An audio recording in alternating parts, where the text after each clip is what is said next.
ಪ್ರಿಯಕರನ ಜೊತೆ ಸೇರಿ ಪತಿಯನ್ನೇ ತುಂಡರಿಸಿದ ಪತ್ನಿ. ಮೀರತ್ನಲ್ಲಿ ಸೌರಭ್ ಕುಮಾರ್ನನ್ನ ಹತ್ಯೆಗೈದಂತ ಹೆಂಡತಿ. ಪತ್ನಿ ಮುಸ್ಕಾನ್, ಪುತ್ರಿ ಪಿಹು ಹುಟ್ಟುಹಬ್ಬಕ್ಕೆ ಸೌರಭ್ ಬಂದಿರ್ತಾನೆ.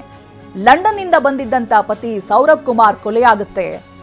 ಪ್ರಿಯಕರನ ಜೊತೆ ಸೇರಿ ಪತಿಯನ್ನೇ ಹತ್ಯೆಗೈದಂತ ಮುಸ್ಕಾನ್ ಸೌರಭ್ಗೆ ಮಾದಕ ದ್ರವ್ಯ ಕುಡಿಸಿ ಆನಂತರದಲ್ಲಿ ಹತ್ಯೆಗೈದಿದ್ದಾರೆ ಆರೋಪಿಗಳು. ಎಷ್ಟು ಭೀಕರವಾಗಿತ್ತು ಅಂದ್ರೆ ಗಂಟಲನ್ನ ಸೀಳಿ ಕೈಕಾಲನ್ನ ಕತ್ತರಿಸಿ ಪೀಸ್ ಪೀಸ್ ಮಾಡಿದ್ರು. ಸೌರಭ್ ಮೃತದೇಹವನ್ನ 15 ಪೀಸ್ ಮಾಡಿದ್ರು ಈ ದುರುಳರು. ಶವ ಕತ್ತರಿಸಿ ಪ್ಲಾಸ್ಟಿಕ್ ಡ್ರಮ್ನಲ್ಲಿ ಹಾಕಿ ಸೀಲ್ ಮಾಡಿದ್ರು. 2016ರಲ್ಲಿ ವರ್ಷಗಳ ಹಿಂದೆ ಪ್ರೀತಿಸಿ ಈ ಜೋಡಿ ವಿವಾಹವಾಗಿತ್ತು. 2016ರಲ್ಲಿ ಇವರ ಮದುವೆ ಕೂಡ ಆಗಿರುತ್ತೆ. ಆದರೆ ಪತಿ ಅಬ್ರಾಡ್ನಲ್ಲಿರ್ತಾರೆ.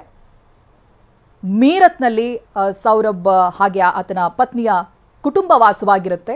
ಅಭಿ ಸೈಡ್ ತಗೊಳ್ಳೋದು ಬೆಟರ ಅಥವಾ ಅಪಾರ್ಟ್ಮೆಂಟ್ ತಗೊಳ್ಳೋದು ಬೆಟರ? ಚಿಂತೆ ಯಾಕೆ? ಒಬ್ಬ ರಿಯಲ್ ಎಸ್ಟೇಟ್ ಎಕ್ಸ್ಪರ್ಟ್ ಜೊತೆ ಮಾತಾಡು. ಹೌದಾ? ಹೇಗೆ? Boss Vala B the boss.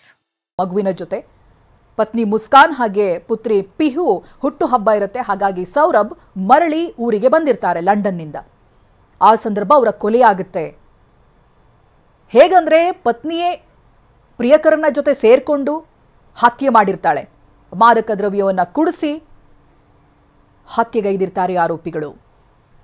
ಈ ಬಗ್ಗೆ ಡೀಟೇಲ್ಸ್ ಅನ್ನ ಪಡೆದುಕೊಳ್ತಾ ಹೋಗ್ತೀನಿ. ಪ್ರತಿನಿಧಿ ಹರೀಶ್ ಫೋನ್ ಸಂಪರ್ಕದಲ್ಲಿದ್ದಾರೆ. ಹರೀಶ್, ಹತ್ಯೆಗೆ ಏನ್ ಕಾರಣ, ಹೇಗ್ ಗೊತ್ತಾಯ್ತು, ಯಾವಾಗ ಗೊತ್ತಾಗಿದ್ದು ಈ ರೀತಿಯ ಕೊಲೆಯಾಗಿದೆ ಅಂತ?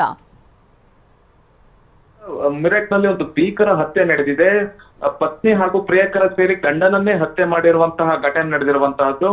ದೂರದ ಲಂಡನ್ ನಲ್ಲಿ ಕೆಲಸ ಮಾಡ್ತಿದ್ದಂತಹ ಸೌರಭ್ ಪತ್ನಿ ಹಾಗೂ ಮಗಳ ಬರ್ಡೇಗೆ ಅಂತ ಮೀರತ್ಗೆ ಬಂದಿರ್ತಾನೆ. ಮೀರತ್ಗೆ ಬಂದಂತಹ ಸಂದರ್ಭದಲ್ಲಿ ಮಾರ್ಚ್ 4ನೇ ತಾರೀಕು ಮೀರತ್ಗೆ ಬಂದು ಅವತ್ತೇ ರಾತ್ರಿ ಆತನ ಹತ್ಯೆ ನಡೆಯುತ್ತೆ.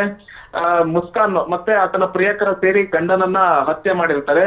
ಮಾದಕ ದ್ರವ್ಯವನ್ನ ಕುಡಿಸಿ ಅಂದ್ರೆ ಡ್ರಗ್ಸ್ ಅನ್ನ ಸೇವಿಸುವಂತೆ ಮಾಡಿ ನಂತರ ಆತನಿಗೆ ಮತ್ತು ಬರೆಸಿ ಆತನನ್ನ ಕೊಲೆ ಮಾಡಿ ಮತ್ತೆ ಬಾತ್ರೂಮಿಗೆ ತೆಗೆದುಕೊಂಡು ಹೋಗಿ ಅಲ್ಲಿ ದೇಹವನ್ನು 15 ಭಾಗಗಳಾಗಿ ತುಂಡಾಗಿ ಕತ್ತರಿಸಿ ಅದನ್ನ ಡ್ರಮ್ ತಂದು ಅದರೊಳಗೆ ಸಿಮೆಂಟ್ ಹಾಗೆ ಮರಳನ್ನ ಕಲಸಿ ಹಾಕಿ ಮತ್ತೆ ಗೊತ್ತಾಗಬಾರ್ದು, ವಾಸನೆ ಬರಬಾರ್ದು, ಮತ್ತೆ ಮೃತದೇಹ ಅಲ್ಲೇ ಕೊಳೆತು ಹೋಗ್ಬೇಕು ಅನ್ನುವಂತ ನಿಟ್ಟಿನಲ್ಲಿ ಒಂದು ಪ್ರಯತ್ನವನ್ನ ಮಾಡಿರ್ತಾರೆ. ಮತ್ತೆ ಕೊಲೆಯನ್ನ ಮಾಡಿ ಶಿಮ್ಲಾಕ್ಕೆ ಪರಾರಿ ಆಗಿರ್ತಾರೆ. ತನ್ನ ಮಗಳನ್ನ 5 ವರ್ಷದ ಮಗಳನ್ನ ಹೆತ್ತವರ ಮನೆಯಲ್ಲಿ ಬಿಟ್ಟು ಮುಸ್ಕಾನ್ ಮತ್ತೆ ಆತನ ಪ್ರಿಯಕರ ಸಾಹಿಲ್ ಶುಕ್ಲಾ ಇಬ್ರು ಕೂಡ ಶಿಮ್ಲಾಗೆ ಹೋಗಿರ್ತಾರೆ. ಶಿಮ್ಲಾದಿಂದ ಬಂದ ಬಳಿಕ ಮುಸ್ಕಾನ್ ತನ್ನ ತಂದೆಯ ಬಳಿ ಹೇಳ್ಕೊಳ್ತಾಳೆ, ನನ್ನ ಗಂಡನನ್ನೇ ನಾನು ಕೊಲೆ ಮಾಡಿದ್ದೇನೆ ಅನ್ನುವಂತ ನಿಟ್ಟಿನಲ್ಲಿ. ಆಗ ಅವರ ತಂದೆ ಪೊಲೀಸರಿಗೆ ಇನ್ಫಾರ್ಮ್ ಮಾಡ್ತಾರೆ, ನನ್ನ ಮಗಳು ನನ್ನ ಅಳಿಯನನ್ನ ಕೊಲೆ ಮಾಡಿದ್ದಾಳೆ ಅನ್ನುವಂತ ನಿಟ್ಟಿನಲ್ಲಿ ಮಾಹಿತಿಯನ್ನು ಕೊಟ್ಟಾಗ ಪೊಲೀಸರು ತನಿಖೆಗೆ ಇಳಿತಾರೆ. ಮುಸ್ಕಾನ್ ಅವರ ಮನೆಗೆ ಬಂದಂತಹ ಪೊಲೀಸರು ಫಸ್ಟ್ ನೋಡ್ತಾರೆ, ಇಲ್ಲಿ ಕೊಲೆ ನಡೆದಿರುವ ಸಾಧ್ಯತೆಗಳು ಇಲ್ಲ ಅನ್ನುವಂತ ನಿಟ್ಟಿನಲ್ಲಿ ಅಂದ್ರೆ ಡ್ರಮ್ ನೋಡ್ತಾರೆ. ಡ್ರಮ್ ನಲ್ಲಿ ಸಿಮೆಂಟ್ ಇರುತ್ತೆ. ಸಿಮೆಂಟ್ ನ ಕೆಳಭಾಗದಲ್ಲಿ ಕಾಂಕ್ರೀಟ್ ನ ಕೆಳಭಾಗದಲ್ಲಿ ಬಾಡಿ ಇರುತ್ತೆ ಅನ್ನುವಂಥದ್ದು ಅವ್ರಿಗೆ ಗೊತ್ತಿಲ್ಲ, ದೇಹದ ತುಂಡುಗಳು ಇರ್ತವೆ ಅಂತ ಗೊತ್ತಿಲ್ಲ. ಮತ್ತೆ ಇನ್ನೊಮ್ಮೆ ಬಂದು ಅವ್ರು ಪರಿಶೀಲನೆಯನ್ನ ಮಾಡಿದಂತ ಸಂದರ್ಭದಲ್ಲಿ ಮುಸ್ಕಾನ್ ಹೇಳ್ತಾಳೆ, ಇಲ್ಲ ಸಿಮೆಂಟ್ ನ ಒಳಗೆ ನಾವು ಬಾಡಿಯನ್ನ ಮುಚ್ಚಿಟ್ಟಿದೀವಿ, ಕಾಂಕ್ರೀಟ್ ನ ಒಳಗೆ ಬಾಡಿ ಇದೆ, ದೇಹದ ತುಂಡುಗಳಿದ್ದೇವೆ ಅಂದಾಗ ಪೊಲೀಸರು ಬಂದು ಡ್ರಮ್ ಅನ್ನ ಒಡೆದು ಕಾಂಕ್ರೀಟ್ ನ ಒಡೆದು ನೋಡಿದಂತಹ ಸಂದರ್ಭದಲ್ಲಿ ಆಗ ದೇಹದ ಮೃತದೇಹದ ತುಂಡುಗಳು ಕಾಣ್ತವೆ. ಸೌರಭ್ನ ಕೊಲೆ ಆಗಿರೋದು ಪತ್ತೆ ಆಗುತ್ತೆ. ಈಗ ಸಾಹಿಲ್ ಶುಕ್ಲಾ ಹಾಗೂ ಮುಸ್ಕಾನ್ ಅನ್ನ ಇಬ್ಬರನ್ನ ಈಗ ಪೊಲೀಸರು ಬಂಧಿಸಿದ್ದಾರೆ. ಹೆಚ್ಚಿನ ತನಿಖೆಯನ್ನ ಮಾಡ್ತಾ ಇದ್ದಾರೆ. Chaitra, okay, thank you Harish ಮಾಹಿತಿಗಾಗಿ.